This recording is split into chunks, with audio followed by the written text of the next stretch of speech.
On the Bright Side is brought to you by Uno, a brand committed with the future.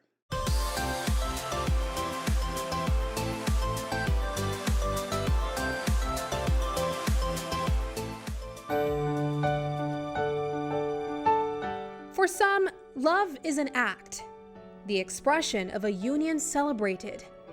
For others, it's an adjective that describes the feeling of not understanding how you existed without a person before. For Pat Benatar, love is a battlefield. The commonality of love is that it's not one thing alone. To get a clearer perspective, I investigate the complexity of this one word and the commitment that follows. And what better way to get answers than from the experts themselves, the ones that experience love firsthand. We started talking online. On Twitter? Yeah, to be Twitter. exact. It started with a tweet. It started with a tweet, indeed. And then he asked me on a date. I said yes. Can I ask what was the tweet? I said on Twitter, I wrote on Twitter, I'm tired of singing love songs alone. Right? Yes, That's that what was I the said on tweet. Twitter. Very cheesy. This is my colleague Paul and his partner Amber. They've been dating for 2 years, and Paul recently popped the big question to the one with whom he hopes to spend the rest of his life. For this young couple, their relationship started like most new age couples. We just clicked, and I was like, man, I can't believe I've known Paul for such a long time without really knowing Paul, and we just have a lot in common. And I feel like he compliments me well, I compliment him well. We make a great team, and so growing up the way I did, I knew that I didn't really want to date somebody like just too long, just randomly. And so we eventually had that conversation. 46 years later, Ava and Doyle Gillett still remember this feeling. Their love began on a school bus. They met at age 15, and 4 years later, they were ready to tie the knot. It was I immediate. think everything just flowed right into place because when I got on the bus the first time, I saw him and I said, "Oh my gosh!" And he's motioning for me to come to the back of the bus, and then, okay, the little boy got out, and I slid in, and that was where it started. And after that, it just happened. We sat together every day on the bus. I kind of knew that she was going to be my wife. We had choices that came in over and over for both of us. And they were just pushed off and pushed off. We had friends who come along and say, "Oh, I'd like you to meet this person, I'd like you to meet that person." And it never did change her mind.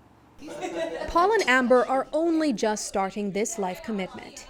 But choosing a person to do life with usually comes with the immense pressure of making sure it's the right one. So we asked an even bigger question that most of us are still trying to find the answers to. How do you know when you've found the one? It's just the feeling you get, you asked the question about the chemistry. I think we connected right from the start. The intention is to get married, start a family, grow together, grow old together, build a legacy. So we discuss things like that. All right, so where your head there? What are your plans for life? And the same thing with me, where my head there, where I plan for life, and we might not have it all figured out, but we have just the basics figured out in terms of where we want to go. And so because we don't have it all figured out, we reach out to people where could help we figure it out. I love you most of all because you're you. The Gillets explain that a big part of their relationship success is their compatibility, faith, and family support. But Paul and Amber are taking it up a notch. They've equipped themselves with resources that would ensure that their relationship lasts and that it's the healthiest it could be. For Paul, through consultations with a Belizean author, he discovered when it was the right time to propose. He actually has written books, one on dating, the key to dating, the dating key, and then the marriage key. So we approached him together when we got serious about dating, and we asked him, you know, can we go through some sessions with you after we found out that he does counseling. When I started that marriage key session, we didn't really get into marriage till late last year. So we spent 5 months really just dealing with my issues and the stuff that I have in my life that needs to be weeded out before we could actually even propose. And then he was trying to find the right words to say, you know, be romantic and get his speech out. And then my dad was like, get to the point. And so he did. Yes, I will. Yes, I will. But when you strip the romance and butterflies aside, the reality of finding someone you want to spend the rest of your life with means living with the things you don't necessarily like. I would be ready for it. But somehow I have to run back inside. I don't know why. It always happens. So for him, he thinks that you're never on time. Right. Punctuality. My pet peeve. I just feel like dirt follow you around. Oh my gosh. And so Wow. I could literally just clean the place, and then he comes over and then all of a sudden it's like, didn't I just sweep? So I don't know how it happens. Let's not repeat that anymore. Like you could be eating. Yeah. For young couples, emulating who you admire might be an added step to happiness and love. There's no one answer. For the Gillets, it was looking back at the day when their commitment started, that day on the bus, and the day they said I do. What both of us believe, that there were no room for anything else. Relationships are hard sometimes.